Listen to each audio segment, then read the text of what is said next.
তোমাদের সাথে আমার অনেক নালিশ আছে, ঠিক আছে? আগে বাজারগুলো দেখে নাও, তারপর নালিশ করবো। এগুলো এনেছে মাছ মনে হয় 3টে পোটলা। এই যে এনেছে এটা কি কি কচু জানো? কি কচু জানি না, দেখ কচুটা দেখাও। এটা কি একটা কচু এনেছে। আরে দাঁড়া, এই কচুগুলোর নাম জানো কি কচু বলে? ও কাকু, এটা জানো কি কচু কাকু? কি জানি। ও মান কচু, আচ্ছা ঠিক আছে, কাকু বলছে মান কচু।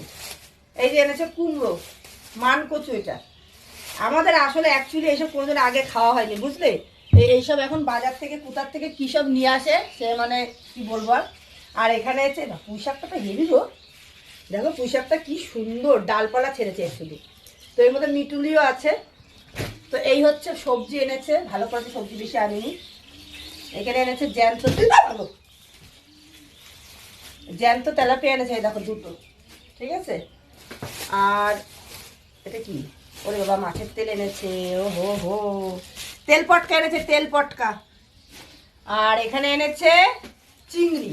তো কিসের নালিশ এবার তোমাদের বলছি। ফ্রিজে চিংড়ি মাছ রয়েছে আগাম, ঠিক আছে? আবার এনেছে চিংড়ি। কুমড়ো রয়েছে ফ্রিজে, আবার এনেছে কুমড়ো। এবার বলো, তোমরাই বলো কি করবো, কি পানিশমেন্ট দেবো এনাকে? চিংড়ি মাছ থাকতেও এনেছে, কুমড়ো থাকতেও এনেছে। তবে বাজারগুলো খুব সুন্দর এনেছে, এটা আমি মানছি। এই যে মাছটা দেখো, একেবারে জ্যান্ত লাফাচ্ছে